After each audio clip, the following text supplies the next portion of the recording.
사랑하는 우리 아버지 하나님, 오늘도 우리에게 예배 주심을 감사를 드립니다. 예수님 이름으로 기도합니다. 아멘, 아멘, 아멘. 우리 주변에 계신 분들하고 한번 인사 나눠주실래요? 반갑습니다. 사랑합니다. 우리 팔복 강해 오늘 그 6번째 시간인데 5번째 말씀이겠죠. 우리 같이 한번 저하고 그냥 따라해 주시면 되겠습니다. 긍휼히 여기는 자는 복이 있나니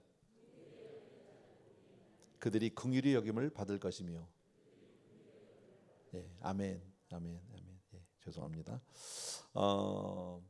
우리 이 말씀을 제가 첫 시간에 드리면서 이런 말씀드렸죠. 이 말씀의 시작은 전부 복이 있나니, 복이 있나니, 복이 있나니로. 바로 우리 주님께서 이 땅에 오셔서 공식적으로 하신 첫 번째 설교라고 말씀드릴 수 있는데, 이 말씀을 통해서 정말 우리에게 이 복을 주시길 원한다. 예, 사실은 우리가 현실적으로나 우리가 어떤 세상적으로 생각하면 조금 우리가 생각하는, 우리가 바라는 복하고는 조금 거리가 있는 것 같지만 하나님이 말씀하신 복이야말로 참 복인 줄로 믿습니다. 예, 그래서 크리스찬은 이런 얘기하죠. 우리 보통요. 우리 크리스찬의 삶의 그 이 본질 혹은 그 특성은 우리가 무엇을 하느냐에 있기보다는 어떤 사람이 되느냐, to do냐, to be냐 했을 때 to be 쪽을 어떤 사람이 되느냐를 더 먼저 우리들이 생각을 해봐야 된다. 그래서 외적인 어떤 결과보다는 내적인 동기와 태도가 우리가 살아가면서 또 신앙하면서 그것이 훨씬 더 중요하다. 그래서 이 말씀을 우리의 내면의 삶을 위해서 정말 우리에게 참복, 진정한 복을 주시기 위해서 이 산상수훈의 말씀을 주신 줄로 믿습니다. 우리 지난 시간까지 우리는 앞서서 4가지의 복에 대해서 같이 나눴잖아요. 심령이 가난한 자, 애통한 자, 그리고 온유한 자, 그리고 의에 줄이고 목마른 자. 이 4가지. 이 4가지는 하나님과의 관계 속에서, 그죠? 하나님의 관계에 대해서 말씀을 하셨다면 오늘부터 볼 이제 나머지 4가지는 사람들과의 관계에서에 대해서 우리들이 하나님께서 이 말씀을 주시고 있다. 근데 이것이 앞뒤가 다 연결이 돼요. 예, 쉽게 말하면 이런 거죠. 심령이 가난한 자는 어떻게 됩니까? 심령이 가난한 사람은 사람들에게 긍휼을 베풀 수 있겠죠. 그죠? 예. 애통하는 자는 어떻습니까? 사람들 앞에서 깨끗한 사람이 될 수 있다. 그 다음 말씀이 될 것 같고요. 하나씩 이렇게 좀 이렇게 연결이 되어진다. 온유한 사람은 사람들 사이에서 화해자가 될 수 있고, 그리고 하나님 앞에서 의에 줄이고 목마른 사람들은 사람들 사이에서 의에 대해서 핍박과 박해를 받을 수 있는 그런 사람이다. 이렇게 이제 그 4가지, 앞에 4가지, 뒤에 4가지를 우리가 섞어서 같이 생각해 볼 수 있어요. 오늘 아까 우리 말씀하신 생각한 대로 긍휼에 대해서 생각할 거예요. 긍휼. 많이 듣고 우리들이 많이 사용하는 말인데, 긍휼에 대해서 잘 설명해 놓은 그런 그 동영상이 하나 있더라고요. 바이블 프로젝트에서 만든 건데 여러분들에게 조금 하나 소개해 드리려고요. 같이 한번 보도록 하겠습니다.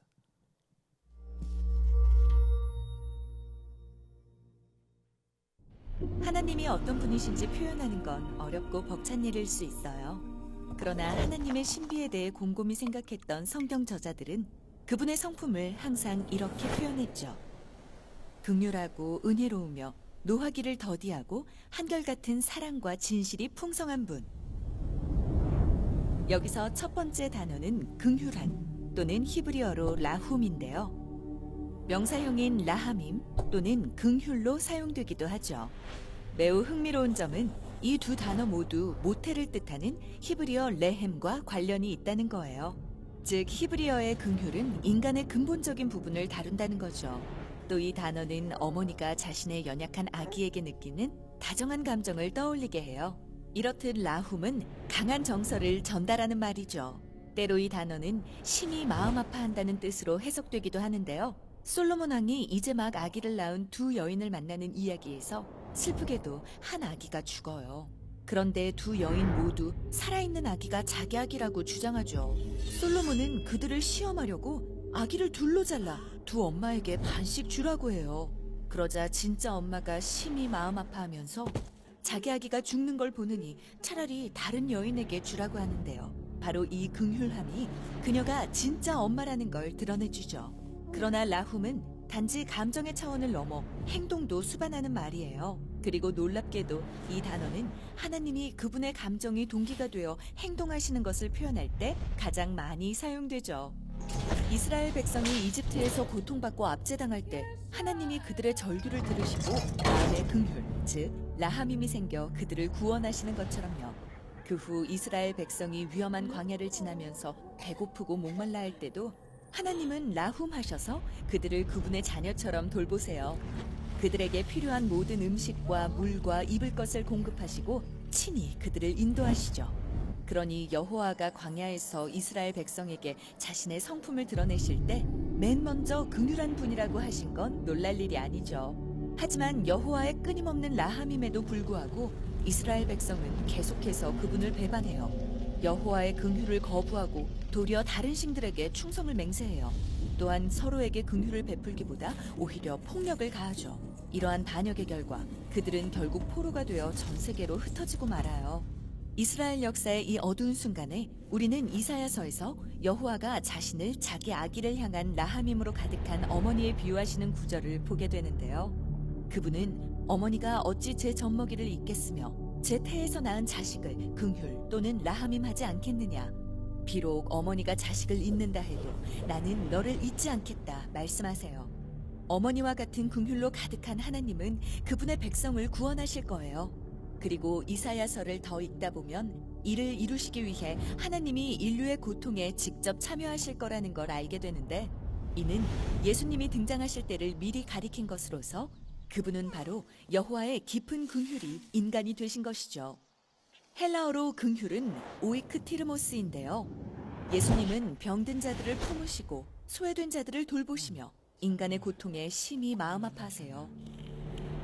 예수님은 자신을 암탈기 병아리를 날개 아래 품어 보호하듯이 그분의 백성을 모아 품으신다고 비유하시는데요. 오이크티르모스의 극치는 긍휼하신 예수님이 인류의 고통과 죽음을 직접 감당하심으로써 우리를 구원해 하나님께 가까이 이끄시는 걸로 표현되죠. 그리고 예수님은 그분을 따르는 자들에게 바로 이 긍휼의 삶을 따라 살라고 명하세요. 타인의 슬픔에 마음 아파하고 아픈 자들을 감싸주며 세상의 고통을 줄이는 데 참여하는 삶 말이죠. 이렇게 함으로써 우리도 여호와의 긍휼을 구현할 수 있어요. 또는 예수님의 말씀대로 아버지께서 긍휼하신 것 같이 여러분도 긍휼을 베푸세요. 이제 하나님이 자신을 표현하는 첫 단어로 긍휼을 사용하신 게 얼마나 적합한지 아시겠죠? 이로써 우리는 우리가 아파하거나 다른 이들이 고통받는 걸 볼 때 하나님이 마음 아파하시며 반응하시고 깊은 긍휼로 우릴 만나주신다는 걸 확신할 수 있어요.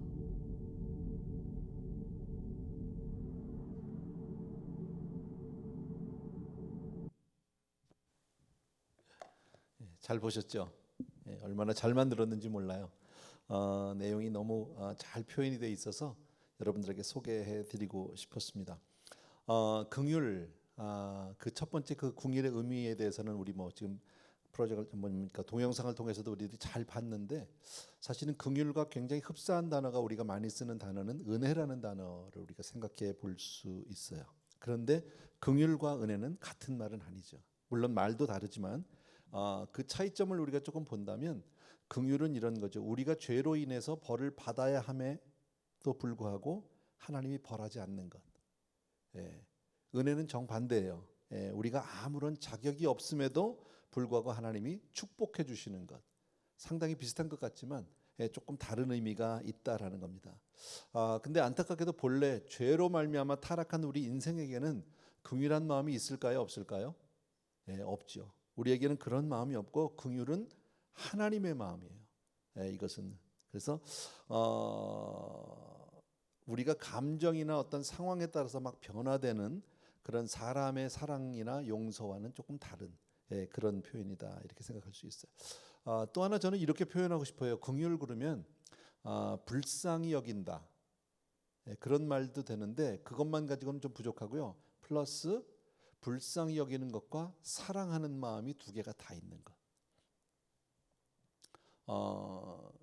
쉽게 말하면 우리 왜 길거리에 이제 많은 홈레스들이 우리 볼 수 있어요. 쉽게 볼 수 있는데 그들을 보면 불쌍하죠.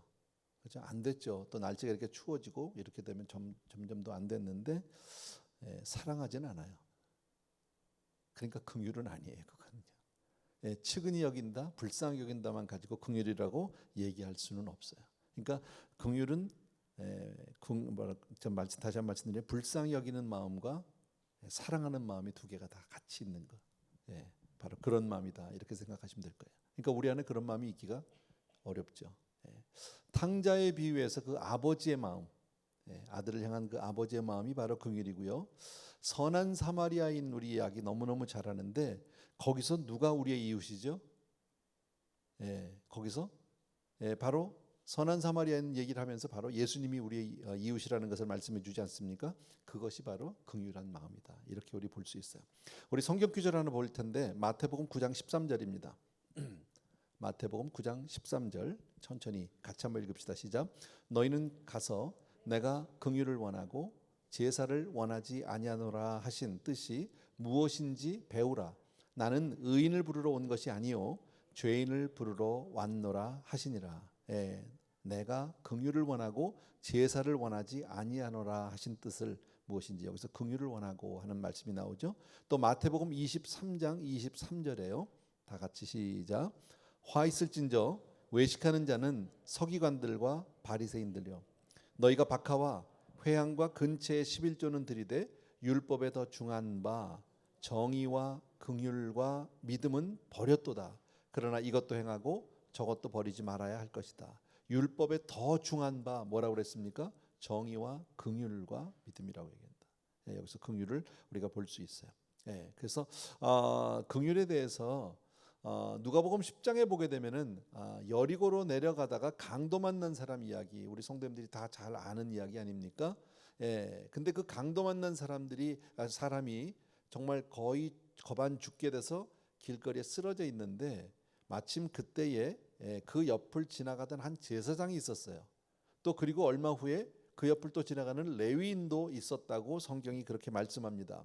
이 두 사람이 그 쓰러져 있는 그 강도 만난 사람을 보았을 때 불쌍히 여겼을까요? 안 했을까요? 불쌍히 여겼을 거예요. 분명히요. 그 마음에 측은한 마음이 분명히 있었을 거예요. 그런데 그냥 그 보고 지나가잖아요. 그러니까 단지 불쌍히 여기는 마음이나 측은한 마음만 가지고 동정심을 가지고 있는 것은 긍휼이다 아니다. 긍휼이 아니다라는 거예요. 알 수 있죠. 그죠? 아까도 얘기했지만 우리가 길거리에 이 거지들을 보면 불쌍하지만 우리가 사랑하지는 않죠. 그냥 보고 지나갈 뿐이다라는 겁니다. 그런데 이때 또 한 사람이 지나간다고 성경이 말씀하잖아요. 누구예요? 사마리아 사람이 하나 지나가죠. 세상적으로 보면 전혀 관심을 끌 만한 사람이 되지 못합니다. 그런데 이 사람이 그 길거리에 쓰러져서 죽어가는 그 사람에게 상상할 수 없는 놀라운 도움을 주게 된다라는 거예요.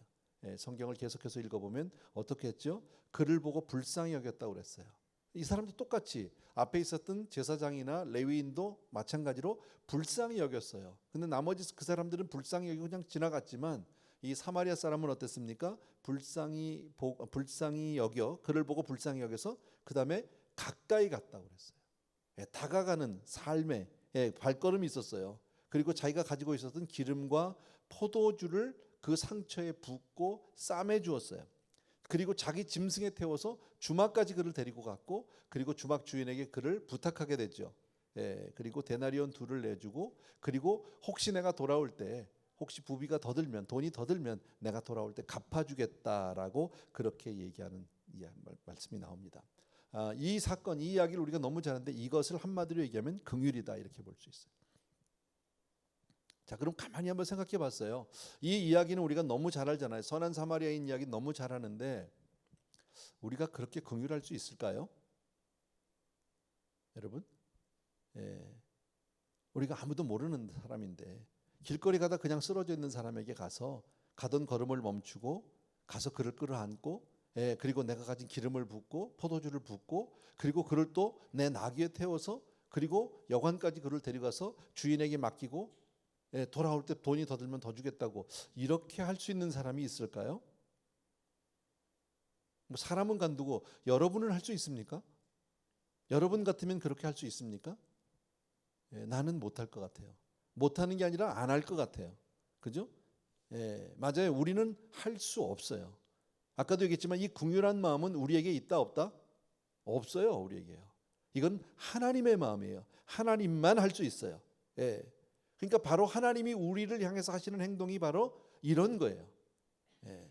하나님은 우리에게 이러한 긍휼로, 그러니까 긍휼은 단순한 그저 동정심이나 어떤 측은지심 이런 것이 아니라는 것을 알 수 있어요. 예. 그 문제를, 아픔을, 고통당하는 사람의 문제를 해결하기 위해서 자기의 일도 자기의 스케줄도 다 버리고 자기의 주머니도 아끼지 않고 그냥 구체적으로 그를 위해서 희생하고 도와주는 거예요. 그것이 바로 긍휼이다라고 성경은 이렇게 말씀합니다. 자, 긍휼에 대해서 한 세 가지 모습을 우리가 잠깐 요약해 볼 수 있는데요. 우리 선한 사마리아인 이야기를 보면 제일 쉽습니다. 예. 첫 번째 긍휼은 다 같이 읽읍시다. 시작. 긍휼은 대상이 누구냐를 따지지 않아요. 예.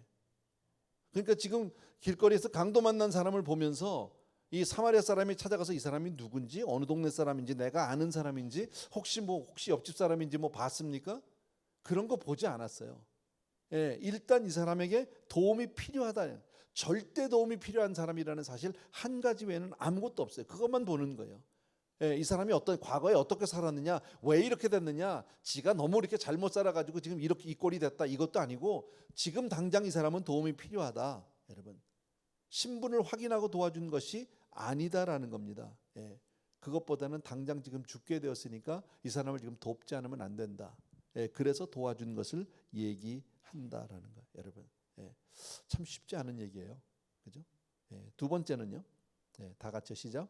긍휼은 자기 자신을 생각하지 않아. 이것도 쉬운 얘기예요, 여러분. 자기 자신, 자기 어떤 뭐 이익이라든지 자기 어떤 스케줄이라든지 자기 체면이라든지 이런 거 있으면 자기하고 일면식도 없는 그 사람을, 더더욱이나 사마리아 사람을, 이거 사마리아 사람은 아니지만요, 죄송합니다. 사마리아 사람이 그 강도 맞는 사람을, 유대인을 그렇게 할 이유가 전혀 없죠. 누군가가 알아서 하겠지, 뭐 아는 사람이 오겠지, 뭐 이렇게. 그죠? 난 모르는 사람이니까. 그런데 자기 일하고 아무 상관없지만 일단 도움이 필요하다는 한 가지 때문에 자기의 모든 일정을 다 뒤로 하고 자기의 모든 삶의 계획들을 다 내려놓고 그리고 자기의 시간과 돈과 열정을 다 쏟는 것, 여러분. 그리고 필요하면 나중에 더 갚아까지도 주겠다. 끝까지 책임지겠다. 여러분, 이 마음은 우리에게는 없어요. 죄송하지만요. 저도 없고 여러분에게도 없어요.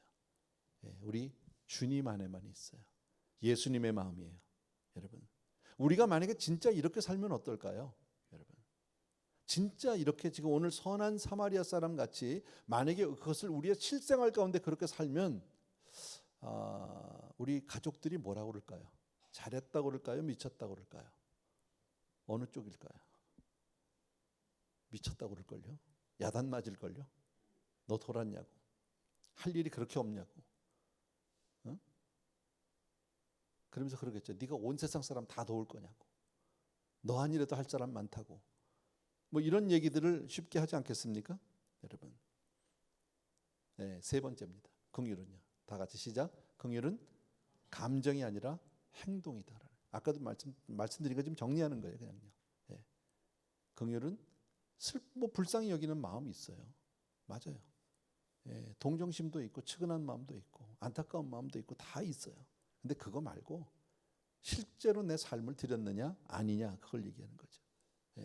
그러니까 우리가 머리로나 가슴으로 느끼는 게 있죠. 벌써 그런 억울한 사람이라든지 어떤 그런 어려움을 당한 사람을 볼 때 우리가 머리로 이해할 수도 있고요, 가슴으로 느낌도 있어요. 근데 그거 아니고요, 실제로 내 삶을 움직이는 행동이다. 그러니까 긍휼은 어찌 보면 손과 발에 있다, 이렇게 볼 수 있어요. 눈물 많이 흘려줄 수 있어요. 감동할 수도 있고 감격할 수도 있고요. 그러나 구체적으로 내가 행동하지 않는다면 그것은 긍휼이 아니다. 아유, 저거 어떡하지, 불쌍해서 정말 안타깝다, 너무 가슴이 아프다. 그것까지 끝나면 그건 긍휼이 아니에요. 진짜 긍휼이라면 그 마음을 가지고 더 나가서 내 삶에 어떤 희생이 따라야 되고 내 삶의 어떤 행동이 따라야 한다라는 거예요. 아무도 모르게 행하는 것, 그것이 바로 긍휼이요 믿음인 줄로 믿습니다. 여러분, 아까도 우리 이 동영상에서 여러분 혹시 캐치하셨는지 모르겠는데 답이 나왔거든요. 거기서 뭐라고 얘기했습니까? 이 긍휼의 완벽한 긍휼의 완벽한 모델은 저와 여러분의 죄를 용서하기 위해서 하나밖에 없는 아들 예수 그리스도를 이 세상에 보내서 십자가에 죽게 하신 하나님의 마음이에요. 그죠? 그게 완벽한 일이에요. 하나님 입장에서 우리에겐 너무너무 감사하고 정말 큰 은혜죠. 웬 사랑인지 모르죠. 그러나 우리가 하나님의 입장에서 그냥 우리 인간적인 생각에서 본다면요, 하나님은 미친 분입니다. 그잖아요. 우리 같은 사람들한테.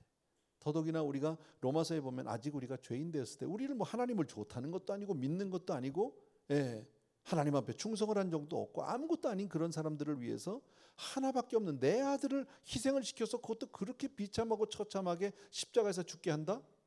미친 거죠. 돌았죠.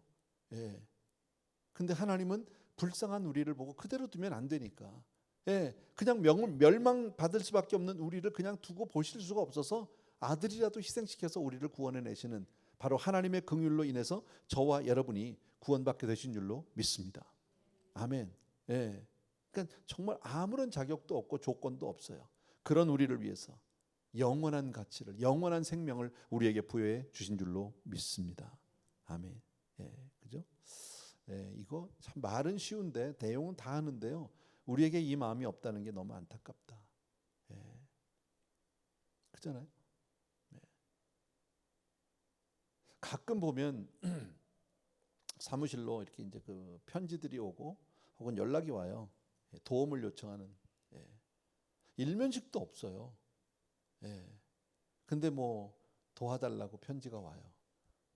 도와줄까요? 안 도와줄까요? 제 기억엔 거의 도와드린 적이 없어요. 왜? 모르니까 나는 그분을요. 편지 한 장만 보고 내가 모르겠으니까. 혹시라도 그게 가짜 편지일 수도 있으니까. 안 그렇습니까? 그러니까 나는 조심스러우니까 못해요.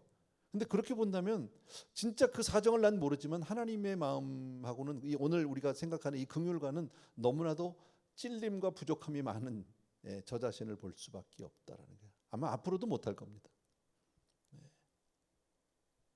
많은 선교단체에서 연락이 옵니다. 처음 듣고 보는 선교단체도 참 많아요. 특히나 지금 요즘 연말이 되니까 좀 더 와요. 새해 예산에 꼭 좀 반영해달라고. 내년 예산에는 꼭 교회에서 자기들 선교단체를 위해서 좀 도움을 달라고 이렇게 오는데, 제가 보통 아는 많은 선교단체들이 있죠. 유명한 선교단체들이 있고 제가 아는 데인데 전혀 듣도 보도 못한 그런 선교단체들이 있어요. 근데 이게 진짜 단체인지 아닌지 뭐 알 수가 없죠. 다들 보면 편지 내용이 구구절절이 너무너무 어렵다고 썼어요. 근데 진짜 어려운지 아닌지 난 모르니까 못 도와줘요. 근데 오늘 이 말씀을 보니까 나는 긍휼함하고는 전혀 관계가 없는 사람이더라고. 그죠? 근데 긍휼은 그런 거예요. 근데 긍휼히 여기는 자가 복이 있대잖아요. 그래서 나는 복이 없는 사람이 돼버렸죠. 졸지? 긍휼, 또 용서, 사랑, 은혜 다 비슷해요, 여러분. 그죠? 다 비슷해요. 근데 조금씩 차이가 있다, 여러분. 첫 번째 우리가 생각하는 디도서 3장 5절 말씀을 같이 한번 볼게요. 같이 한번 읽습니다. 시작. 우리를 구원하시되 우리가 행한 바 의로운 행위로 말미암지 아니하고 오직 그의 긍휼하심을 따라 중생의 씻음과 성령의 새롭게 하심으로 하셨나니. 자, 우리를 구원하시는데 우리의 행함이 아니죠. 의로운 행위가 아니라고 그랬죠. 뭐 우리가 다 아는 대로. 그죠? 오직 긍휼하심을 따라 우리가 그렇게 은혜를 받고 생명을 얻었다. 그러니까 하나님의 긍휼하심 때문에 저와 여러분이 용서함을 받았다. 우리가 뭘 해서 받은 게 아니라, 내가 무슨 행동을 해서 받은 게 아니라 하나님의 긍휼하심 때문에 받았다. 그렇게 본다면 나는 정말 그 앞에서 할 말이 없는 사람이죠. 무슨 얘기를 하겠습니까? 그냥 하나님의 은혜에 그 긍휼하심 앞에 우리는 그냥 감사밖에 할 게 없고요, 감격밖에 할 게 없다라는 거예요. 에베소서 2장 4절과 5절이요. 같이요. 시작. 긍휼이 풍성하신 하나님이 우리를 사랑하신 그 큰 사랑을 인하여 허물로 죽은 우리를 그리스도와 함께 살리셨고 너희는 은혜로 구원을 받은 것이라. 긍휼에서부터 용서가 나왔고 그 긍휼에서부터 하나님의 사랑이 나와서 그것으로 말미암아 우리가 은혜를 받았다. 그러니까 그 시작에 하나님의 마음의 긍휼하심 때문에 우리가 용서함과 하나님의 사랑을 받고 결국은 우리는 하나님의 그 조건 없는 사랑 때문에 저와 여러분이 구원받게 된 줄로 믿습니다. 모든 것이 하나님의 은혜다. 아멘. 꼭 기억해 주셨으면 좋겠습니다. 그러니까 은혜 뭐 이것을 우리가 뭐 용어를 지금 다 나누고 이거는 중요하진 않겠지만 은혜가 정말 은혜가 전부이지만 은혜는 사실 어찌 보면 긍휼에서부터 나온 거예요. 긍휼한 마음에서부터. 그러니까 은혜 안에는 긍휼이 있어요 이미. 하나님의 은혜를 주심 안에는 하나님의 놀라우신 그 긍휼하심이 먼저 있다라는 거죠. 뭐 무슨 적당한 예가 없을까 하고 막 이렇게 고민도 좀 하고 뭐 생각하다 보니까 책도 찾아보고 했는데 특별히 생각나는 게 없다. 하나 오래전에 알았던 예화가 하나 생각이 났어요. 얼마 전에 제가 그 뉴욕에 그 집회를 갔었잖아요. 근데 그쪽 교회에서 저한테 이왕이면 오실 때 라구아디아 공항으로 와주시면 좋겠다고. 그래서 공항이 그 교회가 그쪽이 가깝다고. 정말 오래간만에 갔어요. 보통 가면 뭐 케네디 공항을 가든지 아니면 뉴욕 공항으로 그러니까 뉴저지 쪽으로 갔는데 이번에는 라구아디아 공항으로 갔어요. 그 공항을 가본 지는 제가 몇십 년 된 것 같아요. 한번 관심 있으면 한번 언제 기회가 되면 한번 가보세요. 새로 지었어요. 작년에 새로 지었다고 그러더라고요. 너무 좋더라고요. 저 아주 희한한 거 봤어요. 이렇게 그 공항 안에 이렇게 분수가 있어요. 그러니까 분수가 아래서부터 나오는 올라가는 분수가 아니라 천장에서부터 떨어지는 분수. 뭐 그럴 수 있죠. 위에서부터 물이 나오면 되는데 그게 동그래요. 근데 그 떨어지는 물이 글자를 만들어. 알파벳을요. 그거 기가 막히대. 한참 쳐다봤어요. 이러고. 뭐 그 공항 얘기를 하려는 게 아니라 그 라구아디아라는 그 공항 이름이 라구아디아잖아요. 그 라구아디아는 원래 뉴욕주에 오래전에 있었던 유명한 판사의 이름이에요. 나중에 시장도 되시고 했다는데 그분이 재판관으로 그렇게 있었다는 거죠. 시장이 되기 전에는 그분이 이제 판사셨는데 그분이 참 긍휼이 많으신 분이다라는. 어느 날 한 노인이 재판장에 나오게 됩니다. 추운 겨울에 정말 외롭게 가족이 없이 혼자 사는 아마 지금 같은 홈레스 같은 분이었었나 봐요. 너무나 배가 고파가지고 이분이 돈 20달러를 훔치다가 잡혔어요. 그래서 이제 재판장에 서게 된 거죠. 그리고 이제 다 이게 그분 신분을 하고 이제 판결을 하기 전에 그 이제 왜 물어보잖아요. 그 피고에게 마지막으로 할 말이 없냐고 물어봤더니 그 노인이 이렇게 얘기하더래요. 하실 말씀이 없냐고 그랬더니요. 자기를 그 판사를 라구아디아 판사를 잘 쳐다보더니 한참 쳐다보다가 그러더래요. 나를 좀 한 번만 좀 긍휼히 여겨 달라고.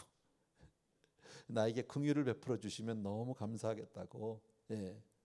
그 얘기를 들었어요. 근데 그 노인을 바라보던 라구아디아 판사가 가만히 바라보더니 이렇게 말씀을 했대요. 정말 맞는 것 같다고. 노인장에게는 긍휼이 필요하신 것 같다고. 그러나 노인이 잘못한 그 20달러에 대한 책임은 반드시 지셔야 된다고. 20달러 남의 돈 20달러를 훔쳤으니까 거기에 대한 책임을 반드시 져야 된다고. 그러면서 마침 내 주머니에 내가 10달러가 있다. 내가 노인을 위해서 이 10달러를 드리겠다고. 왜냐하면 나도 책임이 있으니까. 이 시에서 일하는 그 이 재판장으로서 이렇게 노인이 밥을 못 먹고 헐벗어서 결국 남의 것을 훔치게 만든 그냥 그런 도덕적인 어떤 도의적인 책임이 있으니까 내가 10달러를 내겠다고. 그리고 나서 방청객들에게 그때 있었던 분들에게 여러분들도 도의적인 책임이 있다. 이렇게 나이 드신 분이 정말 오갈 데 없는 나이 드신 분이 먹을 게 없어서 배가 고파서 남의 돈을 훔치게끔 한 그런 우리가 돕지 못한 죄가 있으니까 혹시 여러분도 여유가 되면 좀 여기 같이 동참을 해달라.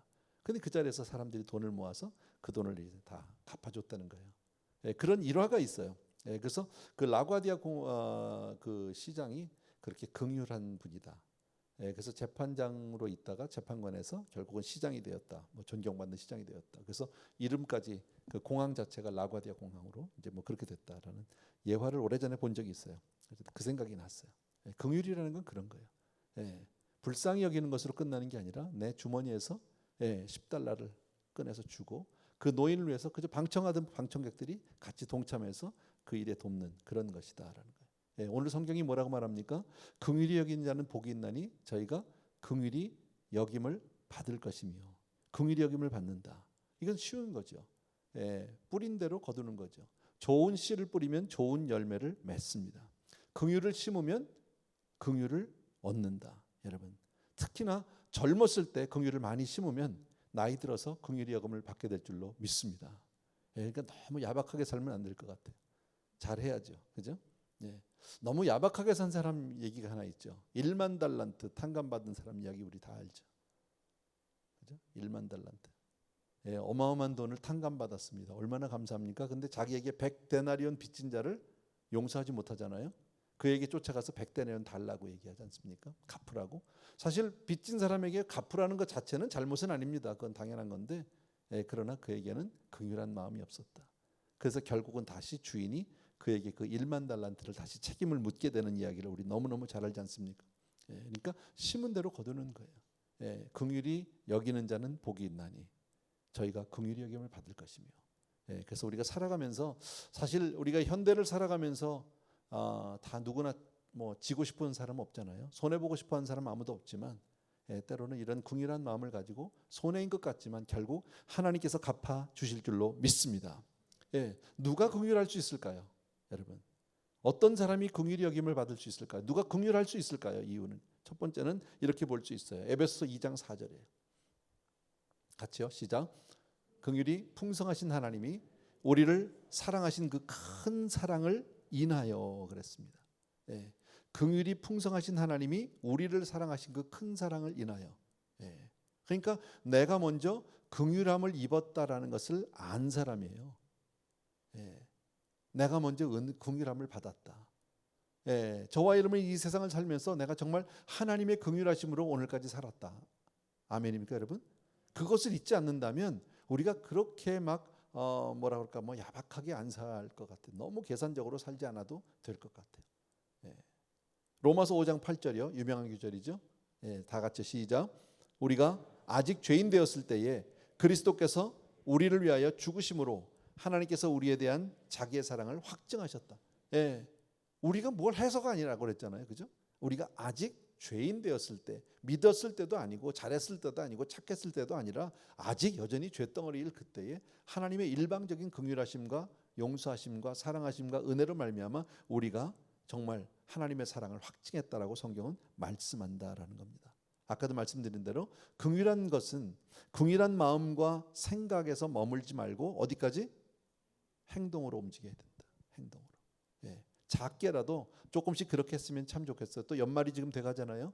그죠? 이제 오늘이 11월의 마지막 날이고 내일부터는 12월, 이제 마지막 달력의 마지막 장이 남은 그런 때인데, 이때 좀 우리 주변에 어려운 분들, 연약한 분들 조금 살펴줄 수 있으면 참 좋겠다. 혹시 구역이나 교구 안에 혹시 그런 어려운 형제가 있을 수 있잖아요. 그러면 여러분들이 그저 작은 카드라도 하나, 작은 선물이라도 하나, 그저 뭐 아니할 말로 뭐 조그만 뭐 빵이라도 하나, 사랑의 선물을 줄 수 있다면 얼마나 좋겠냐는 말이지. 물론 그거 한번 먹는다고 해서 뭐 빵 하나 받았다고 해서 그 사람이 뭐 인생이 바뀌는 건 아니겠지만, 그러나 그 따뜻함에, 그 긍휼함에, 그 한 영혼이 주님 앞에 다시 한번 새로 설 수 있는 용기를 줄 수 있게 될 줄로 믿습니다. 그래서 해마다 우리 교회에서 조금씩 그런 일들을 합니다. 공개적으로 하진 않아요. 원래 긍휼함 이런 그 구제는 오른손이 하는 일을 왼손이 모르게 하니까 내놓고 하진 않아요. 그러나 이제 교역자들에게 이미 말씀을 드렸어요. 부탁을 드렸어요. 혹시 섬기는 교구 안에 어려운 분들이 있으면 조금 은밀하게 좀 명단을 좀 적어봐라. 그래서 교회에서 조금씩이라도 함께 나누려고요. 성도님들을 대신해서. 근데 또 우리들이 놓칠 수도 있잖아요. 교역자들이. 그럴 때는 우리 그 그룹 안에서, 구역 안에서, 혹시 부서 안에서 그렇게 나눌 수도 있죠. 우리 안에도 그런 분들이 좀 있습니다. 전혀 없지는 않습니다. 많이 힘든 분들이 있습니다. 아픈 분들도 있습니다. 최근에 좀 많이 아픈 분 가운데 누구라고 말씀드리긴 이름을 얘기할 수는 없지만 몸이 너무 많이 아파서 일을 할 수 없겠죠. 벌써 오랫동안 오래됐어요. 한 2년 가까이 된 것 같아요. 근데 근데 그러다 보니까 자연히 가족을 돌봐야 되니까 나머지 가족도 일을 할 수 없는 거예요. 환자를 돌봐야 되니까. 그래서 가족이 좀 이렇게 생활이 너무 힘들어진 그런 가정도 있어요. 그래서 교회에서 조금 힘을 합했는데 여러분들 주변에 한번 보세요. 따뜻한 눈길로. 꼭 우리 같이 교회가 아니더라도 주변에도 이웃에도 있을 수 있습니다. 한번 따뜻한 그 긍휼한 마음, 긍휼한 손길 하나가 한 인생을 변화시키게 될 줄로 믿습니다. 신명기 15장 7절과 8절이요. 신명기 15장 7절과 8절 같이요. 천천히 시작. 반드시 내 손을 그에게 펴서 그에게 필요한 대로 쓸 것을 넉넉히 구워주라.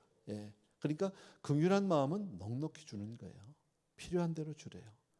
이게 참 말은 쉬운데 우리는 그렇잖아요. 넉넉히 못 주죠.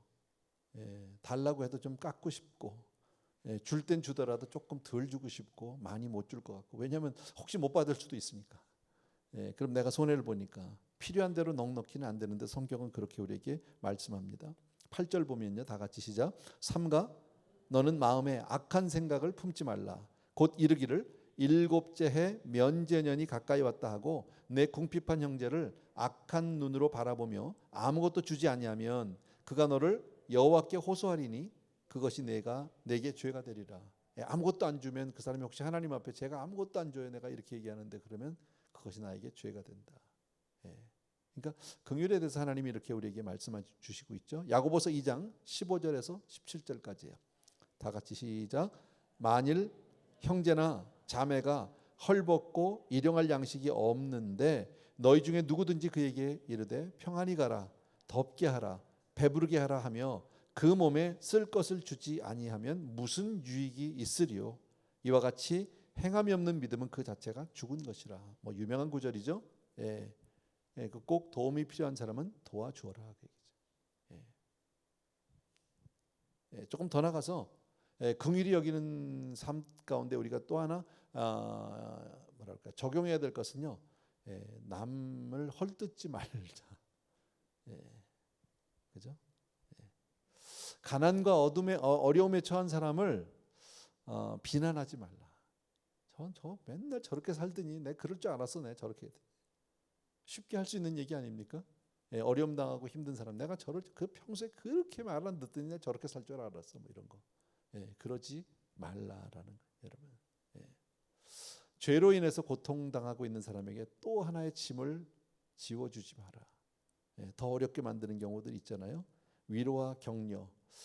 살면서 사실 우리는 어떨 때는 좀 직언을 하고 싶을 때도 있죠. 네가 그렇게 하니까 봤어. 그렇게 뭐 교회 나오라고 해도 안 나오고 뭐 그렇게 하더니 결국 봐라 뭐 이럴 수 있는데 그러면 안 된다는 거예요. 그건 긍휼한 마음이 아니라는 거죠. 위로해주고 격려해주고 사실 그분들도 도움이 필요한 사람이다라고 이렇게 말합니다. 그러니까 긍휼의 마음은 비판하는 마음도 아니고 정죄하는 마음도 아니에요. 그냥 덮어주는 마음이고 싸주는 마음이고, 그죠? 우리 주님이 좋은 예라니까요. 주님을 향해서 그렇게 정말 저주를 쏟아붓고 주님을 십자가에 못 박고 그리고 채찍질을 하고 주님을 십자가에 못 박아 죽게 하는데, 그죠? 주님은 그 위에서 뭐라고 그러셨죠? 저들을 원수 갚아 주옵소서 그랬습니까? 주님 뭐라고 그러셨어요? 저들의 죄를 용서해 달라고 그랬잖아요. 다 알아요, 우리요. 근데 그게 안 돼요. 여러분, 나에게 힘들게 하고 나를 괴롭게 하고 나를 아프게 하는 사람한테 저들의 죄를 용서해 달라는 말이 제3자 입장에서는 멀리서 보면 할 수 있는데 그게 내 얘기면 참 안 된다는 거죠. 여러분, 그러니까 긍휼은 내가 내 힘으로 할 수 있을까요? 없을까요? 없어요. 우리 지난번부터 쭉 봤지만 심령이 가난한 자, 이 가난한 게 내 마음대로 됩니까? 안 됩니다. 여러분, 가진 게 없다고 심령이 가난하지 않아요. 여러분, 몸이 약하다고 해서 심령이 가난해지지도 않더라고. 여러분, 가진 게 없어도 얼마나요? 심령은요 강박한 사람들이 많은지 몰라요. 더 교만한 사람들도 있어요. 마음을 열지 않아요. 근데 성경은 그렇게 말하지 않잖아요. 이것은 주님의 마음이에요. 그러니까 우리가 성령에 사로잡히지 않으면 안 된다. 그래서 우리가 긍휼한 마음을 가지려면 결과적으로 뭘 해야 될까요?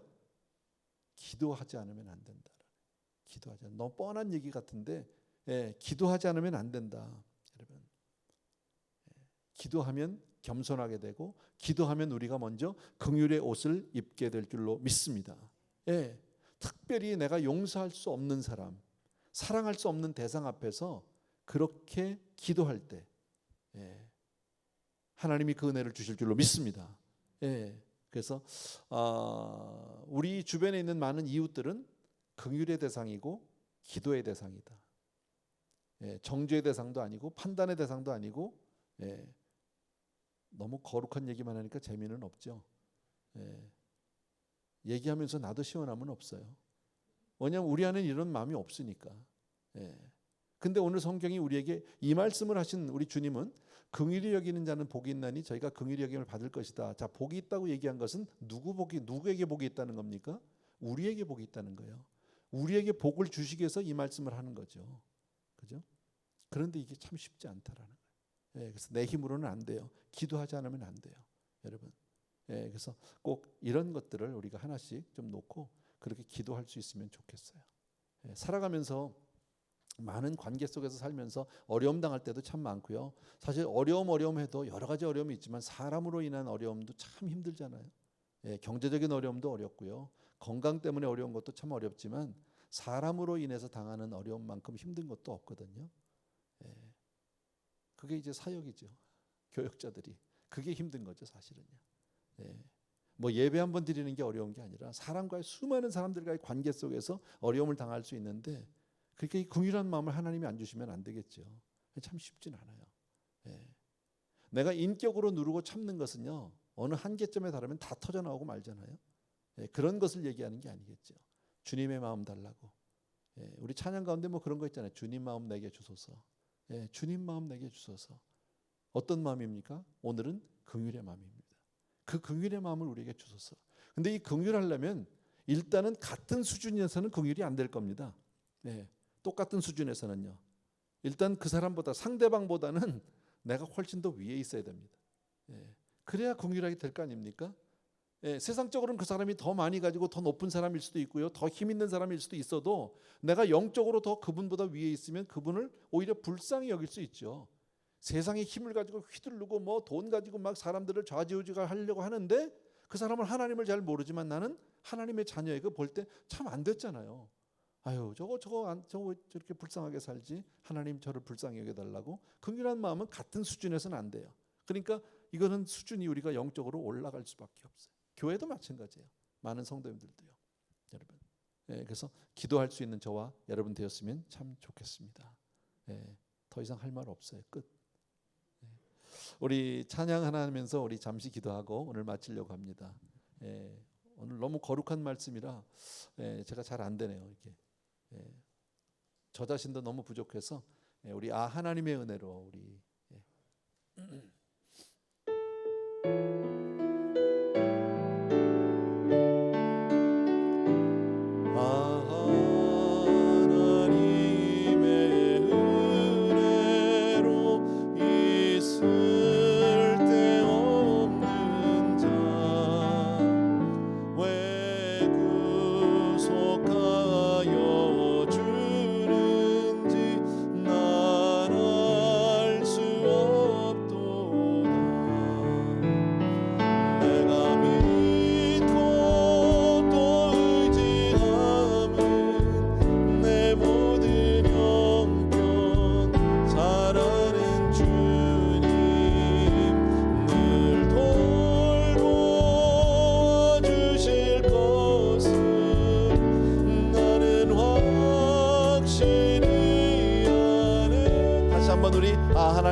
하나님의 은혜로 있을 데 없는 자 왜 구속하여 주는지 난 알 수 없도다. 내가 믿고 또 의지하면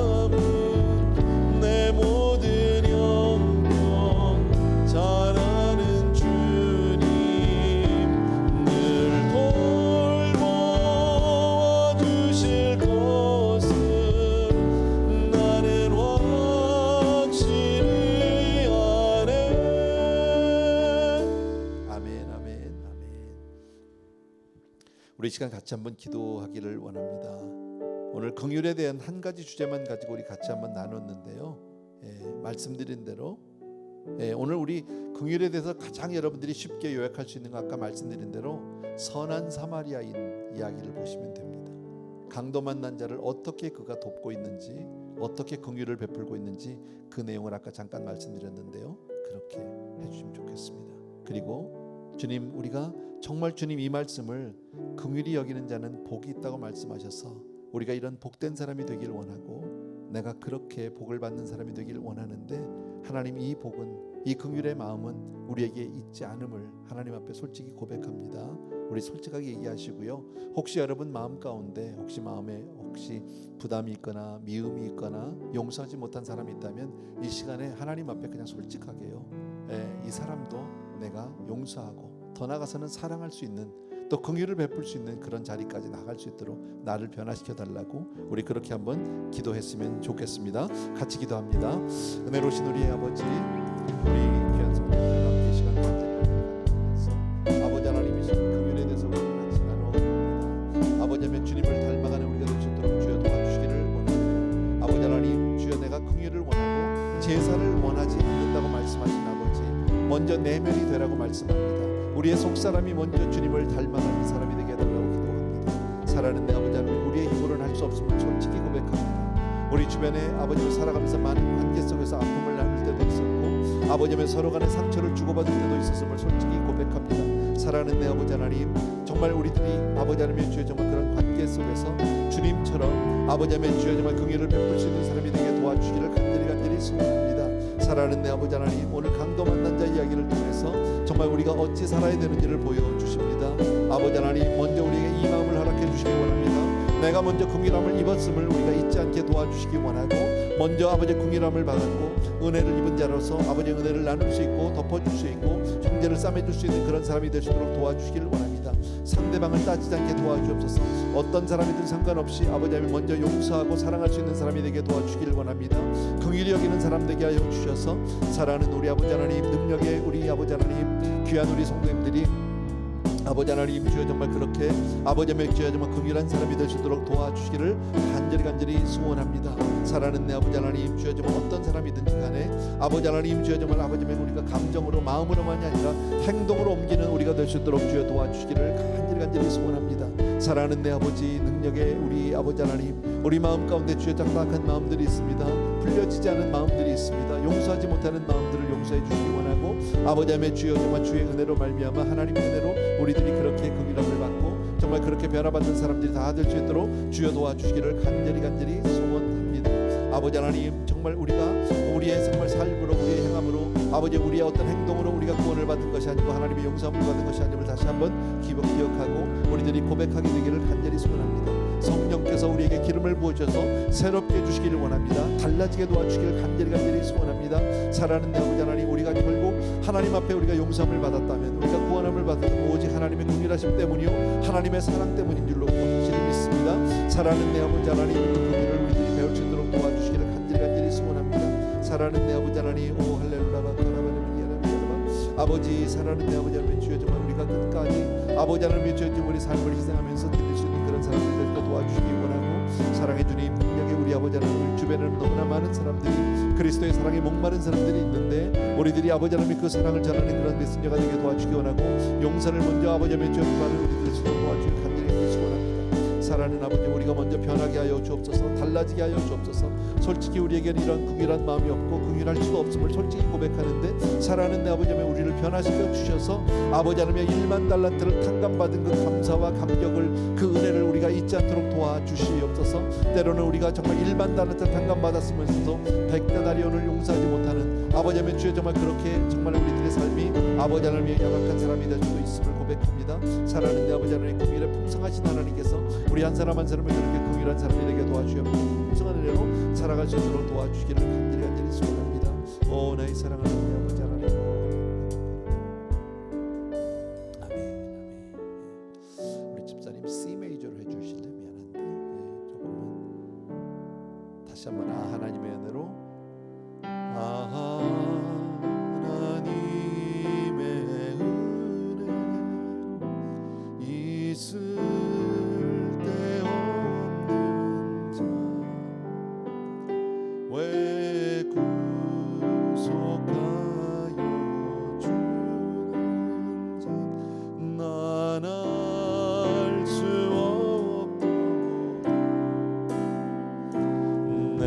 믿고 또 의지함은 내 모든 형편 잘 아는 주님 늘 돌보아 주실 것을 나는 확실히 아네.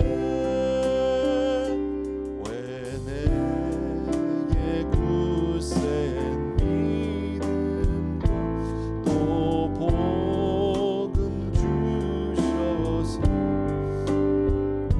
내 맘이 항상 편한지 난 알 수 없거든.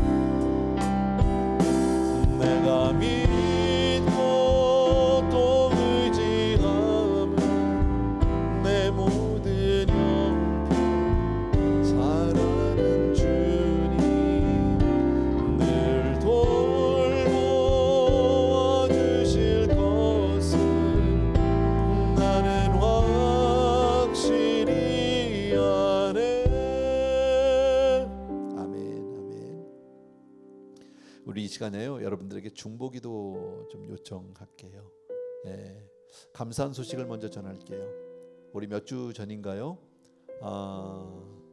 우리가 그 권사님의 수술 시간에 맞춰서 우리 수요 예배 시간에 기도했던 적이 있어요. 유옥주 권사님인데 갑자기 한국에 나가서 건강 검진하셨다가 암이 발견이 돼서 수술을 하시게 됐는데요. 수술 잘 마치셨고요. 그리고 검사 결과 모든 것이 다 깨끗해서 이제 미국으로 이번 주 말에 돌아오시게 되거든요. 그래서 얼마나 감사한지 몰라요. 하나님 우리의 기도를 들어주셨고 이렇게 정말 은혜 주신 줄로 믿습니다. 또 한 분이 있어요. 우리 지금 교회를 요즘엔 나오진 않았지만 우리 전에 우리 삼부성가대 지휘하셨던 김성철 집사님의 부인이세요. 우리 갑자기 왜 이름이 생각이 안 나죠? 김혜영 권사님 맞아요. 김혜영 권사님이 이틀 전인가요? 저한테 그 남편 집사님이 저한테 갑자기 문자가 왔어요. 우리 권사님께서 뇌 수술을 하시게 됐다고. 뇌에 뭐가 안에 이 무슨 저 조직이 종양이 있어서 수술하게 됐다고. 그래서 이제 기도를 했어요. 근데 이제 오늘 연락이 왔는데요. 수술 잘 됐고요. 이제 앞으로 치료만 잘하면 되고요. 암은 아니라고 그래서 얼마나 감사한지 몰라요. 그것도 너무 감사하고. 또 하나는 우리 이제는 조금 기도가 필요한 분들인데 우리 남윤현 집사님 계세요. 남윤현 집사님이 지금 백혈병 판정을 받으시고 지금 병원에 계세요. 평소에 정말 새벽 기도부터 얌전하게 정말 주님을 신실하게 잘 믿는 우리 집사님인데 지금 갑자기 백혈병이 이렇게 판정이 돼서 조금 힘든 가운데 있습니다. 위에서 기도해 주시고요. 한 번 더는 우리 요새 이렇게 이름이 생각이 안 나면 이범준 집사님, 이범준 집사님인데 우리 집사님은 좀 아픈 지가 오래되셨어요. 그리고 좀 어려운 병이에요. 병명은 저도 정확히는 모르는데 이렇게 뭐라 그럴까요? 곰팡이가 몸 안에 들어갔는데 그게 치료가 잘 안 돼요. 많은 치료도 했고 신약도 했는데도 잘 되지 않고 지금은 집에 퇴원을 하셨는데 몸이 나서 오신 건 아니에요. 어쨌든 남윤현 집사님이나 우리 이범준 집사님 다 하나님이 도와주지 않으면 안 되는 분들이에요. 쉽게 말하면요. 아시겠죠? 이 시간에 우리가 정말 그런 긍휼한 마음으로 우리 두 분을 위해서 아까 앞에 두 분은 이미 다 하나님께서 들어주니까 너무 감사하고 감사 기도만 하면 될 것 같고요. 유옥주 권사님, 김혜영 권사님, 그다음에 우리 남윤현 집사님과 이범준 집사님은 하나님이 이제 정말 역사하셔서 깨끗이 낫게 해주시고 건강 주셔야 될 분들입니다. 우리 그분들을 위해서 잠시 여러분들에게 중보 요청을 하겠습니다. 같이 기도합니다. 사랑하는 우리 아버지 하나님, 이 시간 간절히 기도합니다. 하나님 우리에게 우리가 기도를 들어주셔서 이렇게 아버지 하나님이 아픈 자들을 고쳐주니 진심으로 감사하고 우리 유옥주 권사님 무엇보다도 정말 아버지 하나님이죠. 이렇게 한국에 나가서 갑작스럽게 일어난 아버지 몸속 질병을 알게 됐고 수술받게 하셨지만 그러나 모든 수술을 잘 되게 하셨고 아버지 하나님 주여 정말 주님 우리 주의 은혜로 이번 주말에 이제 미국으로 다시 돌아올 수 있는 집으로 다시 돌아올 수 있는 은혜 주시니 진심으로 감사를 드립니다. 또한 아버지 하나님 우리 김혜영 권사님 위해서 간절히 간구하고 아버지 하나님 수술 잘 마치셨고 또 좋은 결과 주시니 진심으로 감사합니다. 이제 이제는 앞으로 잘 차후에 치료하는 일만 잘 남았는데 하나님 은혜를 베풀어 주시길 간절히 소원합니다. 또한 아버지 하나님, 정말 우리 아버지 하나님, 또 우리 이범준 집사님이나 남윤현 집사님 두 분 다 정말 몹쓸 병들에 있습니다. 아버지 너무나도 어려운 가운데 있습니다. 정말 오랜 병으로 인해서 아버지 하나님의 정말 가족들이 많이 지쳐있고 힘들어있고 아버지 하나님의 여러 가지로 정말 아버지 하나님의 사는 수가 있습니다. 그러나 주님께서 오늘도 우리의 간구를 들으시고 우리가 포기하지 아니하고 끝까지 하나님 앞에 간구할 때 하나님 주여 정말 그들에게도 긍휼함을 베풀어 주셔서 우리 사랑하는 형제들을 지켜주시기를 간절히 소원합니다. 사랑하는 아버지, 능력의 우리 아버지 하나님 주님의 은혜를 진심으로 감사를 드리고 우리 사랑하는 성도님들의 기도를 듣고 두세 사람이 아버지 합심하여 간구할 때 하나님께서 들어주여 약속하셨고 의인의 간구는 역사하는 힘이 많다고 말씀해 주시는 말씀을 믿고 우리들이 간구하오니 사랑하는 아버지 하나님, 믿는 자에게 아버지의 손을 얹고 기도할 때 병든 자가 낫겠다고 말씀하신 약속의 말씀 또한 기억합니다. 사랑하는 성도님들 기억하시고 우리 남윤현 집사님 꼭 고쳐주옵소서. 우리 이범진 집사님 꼭 건강한 모습으로 아버지 교회로 돌려보내주시길 원합니다. 사랑하는 내 아버지 하나님, 주여 외롭지 않게 하시고 마음이 약해지지 않게 도와주옵시고 내가 함께함이라 놀라지 말라 두려워 말라 내가 너를 도와주겠다고 말씀하신 주의 약속의 말씀이 우리 사랑하는 우리 정말 남 집사님이나 이범진 집사님에게 그대로 임할 수 있도록 도와주시기를 원합니다. 오랜 동안 아버지 하나님의 병원에 계시는 우리 교회도 많은 성도님들이 계시는데 아버지 하나님의 일일이 다 기억해 주시기 원하고 또 앞으로 수술을 받아야 될 분들도 계십니다. 사랑하는 우리 이용수 권사님 또한 기억하시고 또 이왕 아버지 하나님 우리 유승재 권사님 또한 기억하여 주시기를 간절히 소원합니다. 사랑하는 우리 아버지 하나님, 능력의 우리 아버지 하나님, 많은 아버지 하나님 성도들이 이렇게 가운데 있지만 주님 오늘도 주님의 긍휼하심으로 그들을 한 분 한 분을 다 위로해 주시기 원하고 깨끗이 나올 수 있도록 주여 도와주기를 간절히 소원합니다. 할렐루야. 사랑하는 우리 아버지 주님을 찬양합니다. 오늘도 우리 간구를 들어준 내 주님을 사랑하고 아버지 하나님 주님 앞에 모든 말씀을 예수님의 이름으로 기도합니다. 기도하는 김에 한 번 더 기도합시다. 우리 자녀들 위해서요. 우리 자녀들 정말 믿음으로 잘 키워질 수 있도록 또 그렇게 우리 자녀들 늘 중보해 주시고요. 또 아울러서 우리 선교사님들 위해서도 한 번 더 기도 부탁드리겠습니다. 한 번 더 기도합니다. 사랑하는 아버지 하나님, 오늘 이 밤에 우리 사랑하는 성도님들이 긍휼한 마음으로 모든 사랑하는 아버지 하나님 정말 자녀들을 간절히 당연히 기도해야 합니다. 아버지 하나님 우리에게 맡겨진 귀한 생명들입니다. 아버지 하나님 아이들이 영육간에 강건하게 도와주시고 무엇보다도 주를 아는 그런 아이들에게 도와주기 원하고 하나님의 은혜 가운데 그렇게 살아가는 우리 자녀들 다 될 수 있도록 주여 도와주기를 간절히 소원합니다. 사랑하는 내 아버지, 능력의 우리 아버지 하나님, 주여 정말 우리 사는 성도들과 더불어서 이 시간 우리 자녀들을 위해서 간절히 간구합니다. 아버지 하나님 어린아이들 영육간에 아버지 하나님 강건함과 병약하지 않게 도와주기 원하고 모든 질병을 떠나게 하시고 머리부터 발까지 성령의 기름을 부어주셔서 하나님의 자녀 삼아 주시옵소서. 하나님의 것 되게 하여 주기를 간절히 소원합니다. 우리 아버지의 자녀들 주여 일일이 축복하여 주시기 원하고 날마다 복을 빌며 간구하는 우리 부모님들에게 도와주셔서 먼저 우리들이 무릎으로 하나님 앞에 나갈 수 있도록 그렇게 도와주시길 원합니다. 아버지의 삶의 본이 되게 하시고 믿음의 본을 보이는 그런 부모님들에게 도와주시기 원하고 믿음으로 말씀으로 은혜로 기도로 그렇게 양육할 수 있는 은혜 허락하여 주시옵소서.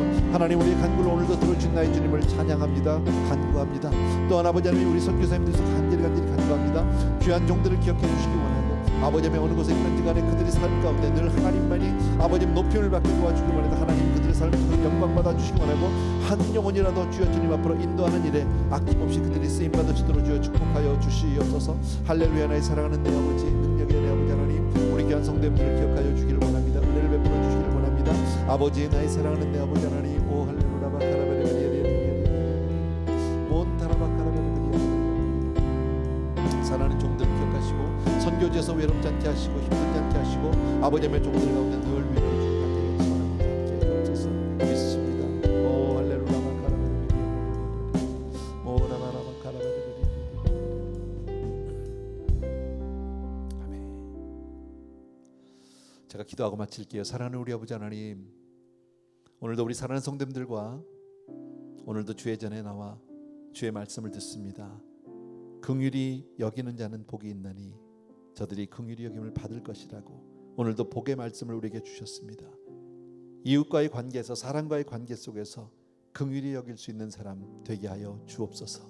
우리 안에는 이 긍휼이 없음을 하나님 앞에 고백합니다.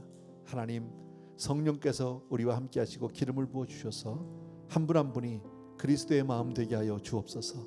주님께서 우리 심령 가운데 이런 넉넉한 마음 주셔서 누구를 만나도 늘 먼저 긍휼을 베풀고 긍휼히 여길 수 있는 그런 그리스도의 사람 되게 하여 주시기 원합니다. 아버지 하나님, 오늘 우리가 이 밤에 아버지 하나님 우리 연약한 형제를 위해서 기도했고 자녀를 위해서 기도했고 선교사님들 위해서도 기도했는데 사랑하는 아버지 하나님 우리의 간구를 다 들어주시기 원하고 정말 한 분 한 분 정말 귀한 우리 영혼들이 다 위로함을 받고 힘을 얻고 또 고침을 받고 나음을 받는 그런 역사들 있게 하여 주옵소서. 우리 모든 성도님들 가정가정마다 하나님의 긍휼하심으로 가득가득 긍휼할 수 있도록 주님 축복하여 주옵소서. 그리하여 하늘 행복으로 행복한 모든 사랑하는 성도님들 될 줄로 믿습니다. 이제는 우리 주 예수 그리스도의 은혜와 하나님 아버지 그 무한하신 그 사랑하심과 성령님의 오늘도 내주 인도 교통 충만하심이 이 시간 또 한 번 하나님의 긍휼을 정말 간절히 간구하고 그리 살기를 소원하는 모든 사랑하는 성도님들 위해 이제로부터 영원토록 함께 계실지어다. 아멘.